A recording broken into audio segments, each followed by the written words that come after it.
자, 맨체스터 시티와 리버풀은 제가 어제 라이브 중에 얘기를 했는데 무승부로 끝났으면 좋겠다. 한 팀이 이기면 뭔가 내가 제3자 입장에서 이쪽 팀의 진팀 빙이 돼서 서운할 것 같아.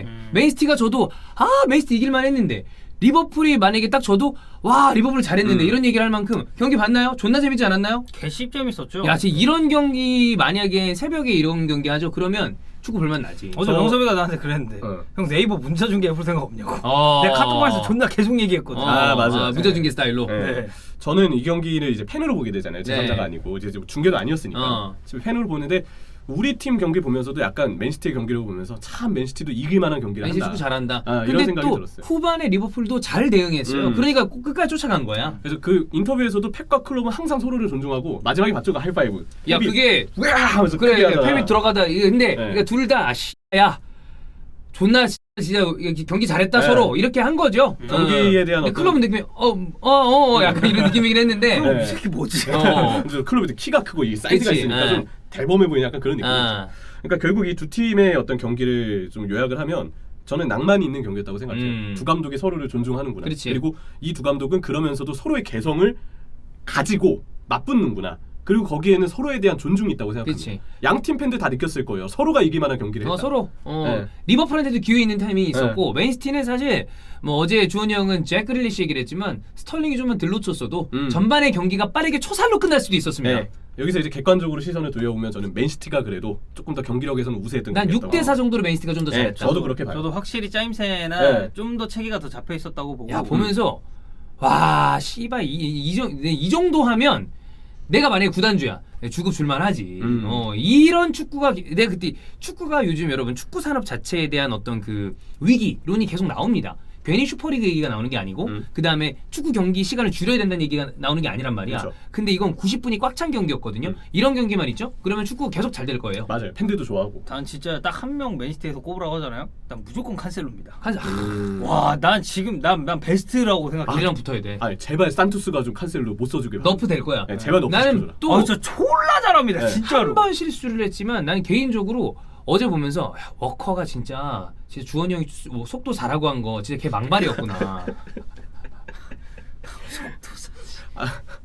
그 정도 마하사라고 얘기해. 마하사. 이게 4가 애매한 숫자인 게 키커를 기준으로 했을 때 숫자가 낮을수록 높잖아요. 그렇지. 근데 그래도 4는 낮은 편이 아니거든요. 네. 네. 진짜 다들 잘하고 그 다음에 또 어제 마네는 또 왜 이렇게 잘합니까? 마네 잘하죠. 마네 쪽으로 네. 공이 가면 어떻게든 지켜주고 패스가 나와. 네, 후반에는 그거 더 잘했다고 네. 생각해요. 그래서 분점도 나왔고. 분위기를 봤을 땐 리버풀도 군데군데 좀 포인트를 잡는 시간들이 있었고 근데 그 포인트를 잡은 순간을 이 확실하게 빈도로 좀 통계를 만약에 내본다 한다면 저는 맨시티가 6대4라고 6대4 나는 그 정도라고 봐요. 특히 전반전은 많이 차이가 있었죠. 네.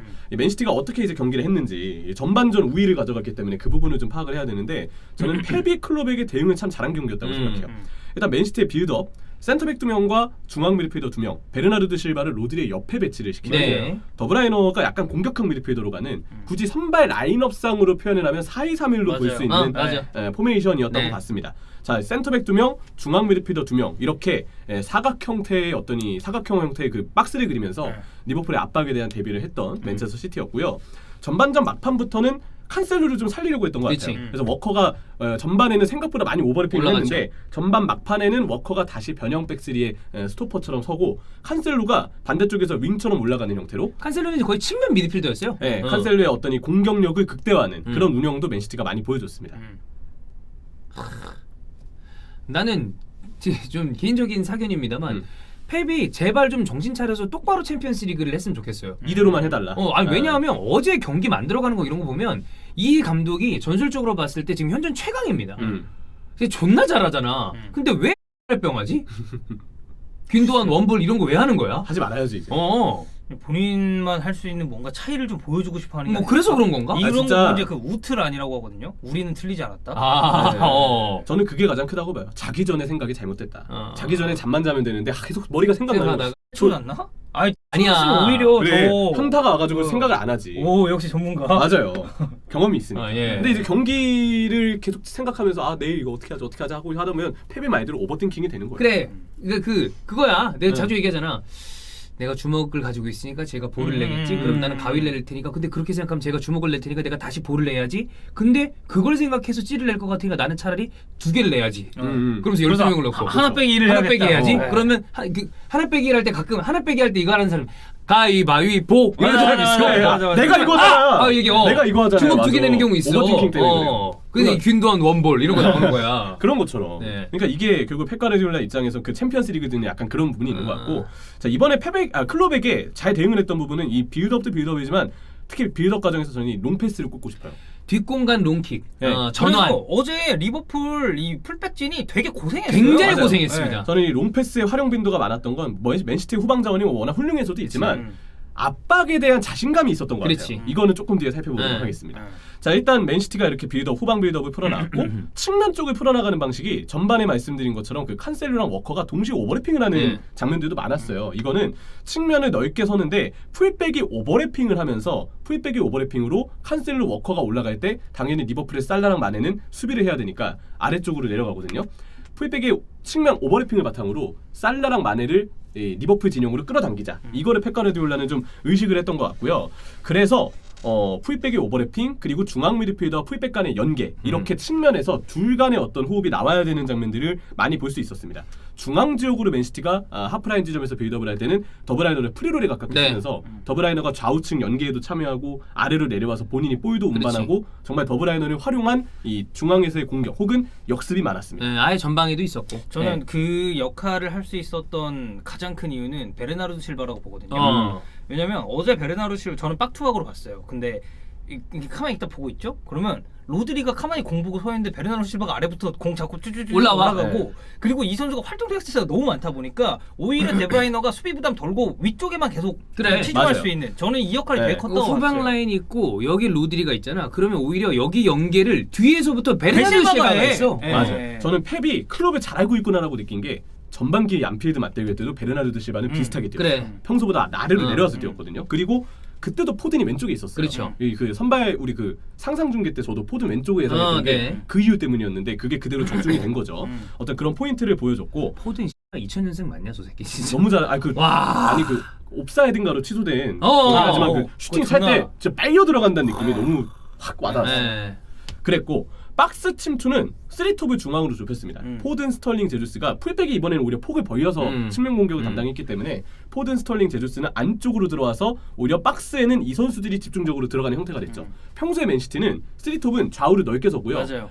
중앙 미드필더에 있는 베르나르도 실바나 더브라이너 네. 혹은 풀백들이 박스로 들어가는 맞아요. 형태였습니다. 하프 스페이스로 쭉 밀고 올라가고. 근데 이번에 그 형태가 달랐어요. 풀백이 오버래핑을 해서 상대 3톱의 윙포워드를 아래쪽으로 당기고 박스 안에는 오히려 3톱이 들어가면서 중앙 미드필더가 박스로 들어가야 되는 부담을 최소화시켰죠. 이게 왜 그랬느냐?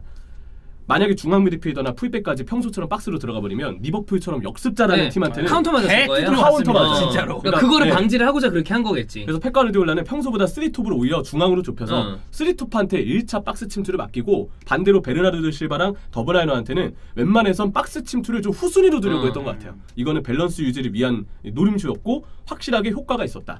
그리고 풀백이 오버래핑 3톱의 중앙으로 좁히는 형태가 나오니까 리버풀도 3톱에 따라서 백포가 중앙으로 좁혀지거든요. 그래서 평소보다 맨시티가 롱패스 혹은 얼리 크로스의 시도가 많아졌다고 생각을 합니다. 네. 이거는 저는 굉장히 좋은 선택이었다고 봅니다. 네. 그리고 리버풀의 빌드업을 봐야 되는데 클럽은 요즘 경기들 보잖아요. 티아고 파비뉴를 기준으로 후방 빌드업을 물론 펼칠 때가 많지만 좌우측 공격의 균형을 좀 클럽도 의식을 하는지 요즘 핸더슨 못지않게 티아고도 올라가는 경우들이 왼쪽에서. 많아요. 네, 티아고도 그래서 공격적으로 좀 전진되어 있는 모습을 우리가 전반전에 확인했는데 문제는 티아고도 올라가고 핸더슨도 올라가고 측면 연계를 위해서 넓게 빠지잖아요. 그러면 중앙에는 파비뉴가 파비뉴 혼자 혼자야. 남았습니다. 그러니까 어제 파비뉴 사실 굉장히 고생했습니다. 네, 그 파비뉴의 어떤 혼자만 남아있는 상황을 맨시티가 제대로 다 공략을 공략했어요. 했어요. 저는 그러니까 여기서 그 상황을 맞는 것 같아 펩이. 네. 이걸 아예 노리고 들어갔기 때문에 그래서 맨시티가 전반전 경기력은 진짜 우위를 점할 수 있어요. 그렇죠. 그러니까 파비뉴가 전방 쪽에 있는 맨체스터 시티 공격진이랑 중앙에 있는 미드필더 라인한테 갇혔어요. 네. 거기서 그러니까 계속 미스가 나오는 거야. 그렇죠. 그러니까 거기서 끊겨서 공격, 거기서 끊겨서 공격. 이게 한 네다섯 번 그러니까 어제 민영님 왔었잖아. 얘네 왜 이렇게 정신 못 차리냐. 아. 이 그림을 맨시티가 만든 거죠. 그리고 파비뉴한테는 사실 그것도 있었을 거예요. 벤피카전 마지막에 오타멘디랑 머리가 부딪혔어요. 저는 그것도 사실 생각을 뭐 영향이 해야 있을 수 된다고 있죠. 봅니다. 네. 경기는 뛰긴 했지만 네. 아무튼 지금 이 위에 지금 그래픽이 보이듯이 리버풀의 빌드업을 공략한 맨시티의 압박 구조를 보잖아요. 지금 보면 4-4-2처럼 맨시티가 수비시에 바뀌어버려요. 바뀌어서 좌우 측면에 있는 포드는 아놀드를 틀어막고 제주스의 경우는 티아고를 틀어막습니다. 네. 리버풀 빌드업을 봤을 때 오른쪽 빌드업은 아놀드가 거의 코어고 왼쪽의 빌드업은 물론 로버슨이 있지만 기본적으로 티아고가 그치. 코어죠. 티아고가 또 최근에는 왼쪽 공격에 참여를 위해서 전진도 많이 하니까 그죠. 티아고를 코어로 봐야 되는데 일부러 맨시티는 4-4-1을 쓰면서 좌우측 미드필더에 서는 선수들에게는 리버풀의 오른쪽 왼쪽 빌드업의 코어를 막는 거를 주문을 했어요. 이거 언제 이런 전술이 나왔냐면요. 아스날, 리버풀. 그 경기 리버풀이 물론 후반전에 조타의 활약으로 이기긴 했지만 전반전에 잘했거든. 경기 내용이 아르테타가 되게 좋았어요. 이거 그때 보면 라카제트가 파비뉴 맞고 그 사카가 이제 보면은 사카가 그 티아고 쪽 맞고 마르티넬리가 아놀드 쪽 막으면서 되게 비슷하게 접근을 했었어요. 비슷하다니까. 그러니까 머리의 생각의 구조가 네. 둘이 공유되는 게 많은 거고 예전에 아르테타가 맨유 경기 잘 잡은 적이 있어요. 그때 이집트 저리가 잘했을 때. 맞아요. 그때도 전방위적으로 이 미드필더 라인에게 거의 맨투맨 마크를 맡기면서 상대 빌더 방해하는 게 있었거든요. 그러니까 아르테타가 이런 아이디어에 대한 거를 펩한테 많이 좀 영향을 받은 것 같아. 맞아요. 네. 그 아르테타 쪽 그때 그 경기 전술적으로 아르테타 잘 싸웠어. 되게 대응 잘했다고 봤거든요. 아니 아르테타 어떨 때 보면 그 맨시티 이번 시즌에 전반 잘했었잖아. 그럴 때도 그러니까 아이디어를 갖고 있는 사람이긴 해요. 네. 그래서 이게 리버풀 입장에서는 아스날전 그 전반전이 조금 부진했던 내용이 맨시티전의 미리 보기였던 것 그렇지. 같고 실제로 이것도 그때 아스날의 컨셉과 맨시티의 컨셉이 은근 비슷한 부분이 있기 때문에 근데 여기 이제 완성형이잖아. 완성형이죠. 그치. 네. 기동력도 더 그렇지. 좋고. 그러니까 그 약간 아스날은 그걸 갖고 미디로 똥똥똥똥똥똥똥 이렇게 해본 거라면 이제 맨시티는 그거 가지고 이제 악기 다 때려 박았고 네. 밴드가 와서 하는 거지 그거를. 아니, 그리고 지금 펩이 맨시티에 부임한 지가 얼마나 그럼. 됐습니까? 기간도 훨씬 길고. 야, 조직력, 선수단의 퀄리티 다 차이가 나는 거지. 그래서 리버풀은 결국 공략을 당한 거죠. 자, 그래서 보면 이 좌우 측면에 있는 포드는 이렇게 맞고 그리고 이 가운데 스털링과 더블라이너가 투톱처럼 서잖아요. 네. 이 투톱은 약간 마틱과 반다이크를 견제하는 듯하면서도 파비뉴에 대한 동시 압박까지 할 수 있습니다. 왜냐? 맨시티가 라인을 올렸기 때문에 그렇지. 간격이 좁잖아요. 베르나르드 실바랑 로드리, 스털링과 더블라이너 네모난 박스가 중앙에 그려져요. 여기에 갇히는 선수 지금 보이죠? 파비뉴입니다. 파비뉴 그래. 그래서 이렇게 되잖아요. 그러면 센터백에서 중앙 미드필더로 연결되는 이 고리. 패스부터 차단되면 자연스럽게 어디로 가면 측면으로 빌드업이 그래. 강제될 수밖에 없어요. 맞아요. 그리고 이거는 뭐 비단 맨시티뿐만이 아니라 압박 이 시퀀스 되게 잘 잡아가는 팀들. 저는 소튼도 이런 거 되게 잘한다고 생각하거든요. 잘하죠. 그래서 이런 유형의 팀들이 보통 상대 측면에 가두고 거기서부터 이제 역압박 시작하고 이런 그렇지. 케이스가 되게 많거든요. 근데 이제 잘하는 팀들은 그 정도 애매한 압박을 벗겨내서 나와. 리버풀 이런 압박을 많이 당한다고 봤을 때 보통 벗겨내서 나옵니다. 근데 조직적으로 맨체스터 시티 선수들 정도가 이런 압박을 하면 그걸 벗어나기가 어렵죠. 아니 그렇죠. 이거 최근에 되게 잘했었던 게 크펠이에요. 그래. 아스날 상대로. 완전 말렸잖아. 아무것도 못했어요 파티가 거기서. 그렇죠. 그래서 이 부분에서 맨시티는 훨씬 더 효과를 사했던 건 라인을 올려서 옵사이드 트랩을 그렇죠. 형성한 거. 또 볼 뺏으면 더블라이너가 있으니까 네. 중앙에 프리롤이었잖아요. 그냥 자기가 다 뿌려주고 전환하고 운반하고 다 됐어요. 아니 뭐 이거 후반에 나온 장면이긴 한데 난 데브라이너가 오른쪽 그 거의 사이드라인 조금 위쪽 지역에서 내가 공 잡고 포든이 완전 반대에서 네. 침투해가고 있었거든요. 쓱 보고 그 이제 피파로 따지면 그 컬링 로빙스로 그렇지, 이렇게 컬링 빵 로빙스. 찌르는 거 보고 컬링 로빙스로. 와 네. 친 새끼가 아닌가. 케빈 그렇죠. 데브라이너 패스는 피온에서 하는 패스가 나와요. 네, 진짜 진짜로 나와요. 나와요. 오히려 게임이 이제 더 따라가야 되죠. 그래, 게임이 구현을 못할 것 같은데 이런 네. 생각이 나와. 하지만 그럴 정도죠. 제주스와 스털링은 덕배가 침투 패스를 넣어줬을 때는 무조건 옵사이드로 네, 네, 그렇죠. 결말을 짓기로 그러니까. 본인이 합의를 했기 때문에 아마 얘기하겠죠. 그 유명한 해맑은 사진 있잖아요. 네. 야 더블라이너 패스 좀 빨리 주라니까 약간 그거 있잖아요. 아, 새끼 패스 좀 못하네. 이렇게. 그런 거죠. 네. 자 여기서 따져봐야 되는 건 리버풀 중원의 문제점입니다. 자 리버풀 결국 이렇게 공격 시에도 리버풀이 보면은 티아고, 핸더슨, 파비뉴 결국 중앙 미드필더 사이 간격이 벌어질 수밖에 없는 구조예요. 좌우 중미가 측면 공격에 참여를 해야 되기 때문에 그래서 사이 간격이 벌어지게 되는데 맨시티는 그 부분조차도 확실하게 공략을 하면서 더블라이너가 활용되고 베르나르드 실바가 활용되고 경기의 주도권을 가져갔습니다. 리버풀은 그리고 압박에 둘러싸이면서 결국 기동력에서도 맨시티에게 우위를 점하지 못했다. 밀렸다고 봐야 되는데 그럼 리버풀 스쿼드에서 우리가 생각해봐야 되는 건 두 가지예요. 일단 중원 자체로 보면 기동력이 밀리고 있다.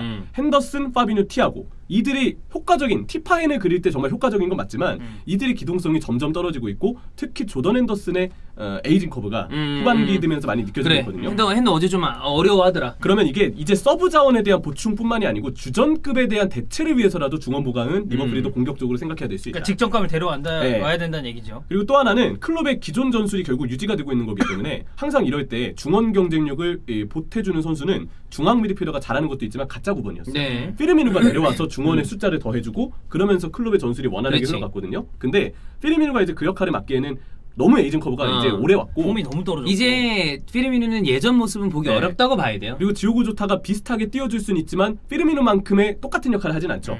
조타는 정말 경기력과 그 득점의 네. 기록은 조금 별개로 봐야 되는 선수입니다. 맞아요. 근데 경기에 끼치는 영향력은 응. 골 수에 비해서는 좀 떨어져요. 전 그래서 우리나라하고 경기할 때도 위험하다고 봐요. 언제 어떻게 골을 넣을지 몰라. 아니, 그리고 얘는 왜 이렇게 헤더골을 잘 넣냐? 그러니까, 네. 그러니까 위치 선정이 이것도 타고나게 공이 붙는 스타일이야. 근데 우리가 진짜 만약에 잘 막는다 쳐도 우리 좋다 잘 막는다. 어느 잘한다. 순간이야. 근데 어느 순간 갑자기 그래, 어느 실점을 순간이야 한다고. 정말. 그런 거 좀 경계가 네. 되는 선수인데 좋다. 이런 선수들이 사실 아래로 내려와서 피르미누 옛날만큼의 피르미누 영향력을 보여주기에는 스타일이 다르고 오히려 좋다는 그거 좀 못하는 축입니다. 그래. 예, 그러니까 가짜 9번에 대한 생각도 지금은 해야 된다. 어. 이런 것도 지금 저 생각이 들고 상대가 압박이 강하니까 리버풀은 롱볼이 강제가 됐는데 아까 얘기 드린 포인트가 있죠. 살라 마네. 맨시티가 풀백으로 오버핑하니까 살라랑 마네가 내려가 있다. 롱볼 올려도 그러면 받아줄 선수의 여력이 없죠. 떨어질 수밖에 되게 없어요. 고립됐어요. 그래. 전달됐어도. 그나마 리버풀이 갈수록 왼쪽에서는 볼 전개가 가능했는데 왜 그러느냐? 자, 포드는 아놀드를 막고 제수스는 티아고를 막았어요. 근데 왼쪽에는 빌드업의 코어가 한 명 더 있습니다. 로버슨이 있어. 그렇지. 로버슨은 상대적으로 좀 뒤에 숨어서 제수스가 티아고 쪽을 막으니까 로버슨은 좀 자유로웠거든요. 네. 그래서 로버슨이 그래도 자유로우니까 왼쪽에서 계속 볼 배급을 해줬습니다. 물론 대부분은 올라가 있는 맨시티의 그 옵사이드 트랩에 걸리는 장면들이 좀 나오긴 했지만 그래도 로버슨을 중심으로 그나마 왼쪽에서 볼 전개가 나왔고 여기서 리버풀이 왼쪽에서 볼 배급 후 측면으로 볼이 가면 그 바보가 바보에게라고 얘기했던 윙백이. 아니 골이 그렇게 나왔잖아요. 네. 실제로. 맞아. 딱 빠른 측면 전환, 좌우 전환을 통해서 맨시티의 측면 압박이 순간적으로 풀리는 상황을 노렸습니다. 그리고 사실 어떤 압박을 하는 팀도 이 정도로 순간 압박이 풀리는 경우는 누구나 있어요. 당연하죠. 맞아요. 근데 리버풀은 그 차이나의 순간도 가장 효과적으로 200% 300%를 활용할 수 있는 팀이었다. 그렇지. 그게 그 플라티니가 한 말이랑 정확하게 맞아 떨어지잖아요. 축구는 실수의 스포츠다. 그래. 실수가 안 나오죠? 그럼 끝까지 0대 0이야. 맞아요. 네. 그래서 리버풀이 골을 터뜨릴 수 있었고 대신에 중앙은 이 경기 내내 압도적으로 효과적으로 활용하지 못했습니다. 후반전에 리버풀은 어떻게 변화를 줬느냐? 결국 티아고를 내렸어요. 티아고, 파비뉴를 같이 이제 볼란치처럼 네. 구성을 시켜서 위치를 조정했고 그러면서 리버풀의 경우는 다행히 맨시티의 압박을 이제 중앙에서는 풀어나올 수 있게 됐습니다. 티아고, 파비뉴 그리고 안쪽으로 좁힌 아놀드 이렇게 드디어 좀 중앙에서 볼이 좀 돌기 시작하니까 맨시티의 수비도 안쪽으로 좁혀질 수밖에 없었고요. 그러면 리버풀의 측면 공격이 상대가 안쪽으로 좁혀지니까 좀 더 살아날 수 있게 되죠. 그래서 올라가는 살라 마네, 올라가는 로버슨 아놀드 이러면서 조금 측면이 풀렸고 마네의 볼 간수 또 조타 살라까지 3톱의 개인 역량이 있기 때문에 맨시티의 수비를 한 번 딱 파괴하면서 거기서 또 동점골을 넣을 수 있어요. 시간이 지날수록 살라도 조금씩 이제 이 경기 네. 내에서는 폼이 올라오는 느낌이 있었어요. 동료한테 도움을 잘 줬으니까. 맞아요. 그래서 이런 부분을 보면 리버풀의 3톱은 역시 파괴력이 있다. 그리고 맨시티가 사실 디아스가 없는 공백이 역시 있어요. 그렇지. 경기 내내 사실 수비가 조금 불안한 게 있었어요. 은근 실수가 어. 있었고 그리고 후반전 초반에는 아예 팀적으로 집중력이 좀 떨어졌어요. 그러니까 그때 실점 딱 한 거야. 그때 리버풀은 변화를 잘 그렇지. 주었고 그때 리버풀은 다행히 공격진이 확실하게 기회를 살렸기 때문에 동점골을 넣을 수 있었다. 그렇게 생각이 되는 경기였어요. 저는 어제 이제 딱 전반 끝나고 나서 클롭은 에데르송 빠따를 쳤고 어. 클롭이란다. 펩은 펩. 에데르송 클롭이 왜 빠따를 에데르송을 쳤고. 때리죠? 네. 그 FM에서 가끔 그런 버그 있어요. 상대 라커룸으로 들어가는 거 있어. 그 있다면서. 맞아, 맞아. 그러니까 펩은 에데르송 빠따 치고 클롭은 전체 빠따를 쳤다. 어. 특히 중원 빠따를 쳤다. 네. 그러니까 후반 시작하니까 바로 바뀌었잖아. 바뀌었잖아. 그리고 저는 또 하나 더 생각을 한 게 갑자기 해리케인 생각이 나는 거예요. 그래서 내가 가만히 있게 생각해 보니까 만약에 지금 리버풀 가짜 9번 자리에 케인이 있었다고 네. 가정을 하고 맨체스터 시티 최전방에 해리케인이 있었다고 가정을 한다면 그러면 이거 만약에 그렇게 해리케인을 복사해서 둘한테 넘겼다. 이거 개 미친 팀이 아닌가. 그러면 그 챔피언스리그 결승에서 붙으면 됩니다. 진짜로 네. 예, 좀 그런 생각이 들어요. 그러니까 그게 결국 아쉬운 포인트거든요. 그렇지. 양 팀한테. 어. 저는 어제도 제주스 스털링 하는 거 보면서 그 스털링 옵사이드 그 알리송한테 막힌 네. 거 있죠. 난 그거 패스 넘어가는 순간부터 이미 감지했어. 스털링이다. 난리겠네. 네. 그거 어. 만약에 초반에 들어갔으면 리버풀이 되게 빠르게 초반에 굉장히 크게 흔들렸을 수도 아니, 있어요. 물론 결과론적인 얘기지만 그거 그렇게 됐으면은 초반부에 2대 0이에요. 그래. 맞아. 그럼 경기의 흐름이 완전 바뀐단 말이야. 제가 어제 본 그 오늘 새벽에 본 축구는 유럽 축구의 가장 첨단에 있는 팀들이 어떤 식으로 축구를 하나. 네. 때로는 나는 이게 어제 경기 보면서 그런 생각 들었어요.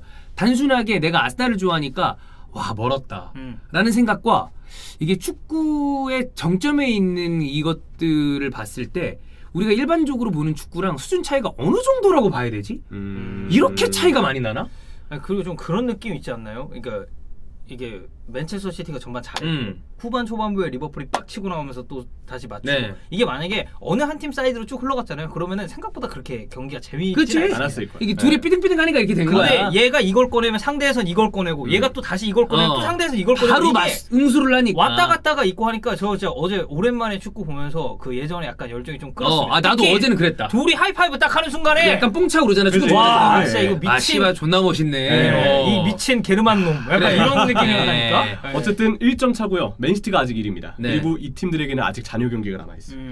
볼거리가 많을 것 같습니다. 마지막까지 두 팀이 누가 네. 미끄러지느냐의 문제고 이 경기를 여러분 이번 주말에 다시 한번 보실 수 그렇죠. 있습니다. 5일 뒤에 이제 4일 뒤죠. 이번엔 FA컵입니다. 제가 중계해요. FA컵 네. 뭐 중계했어요. 좀 아이들의 대결이 될 수도 있고 있죠. 네. 근데 재밌을 것 같아요. 네. FA컵 주말 경기. 누가 나와도 재밌을 거예요. 네. 그렇습니다.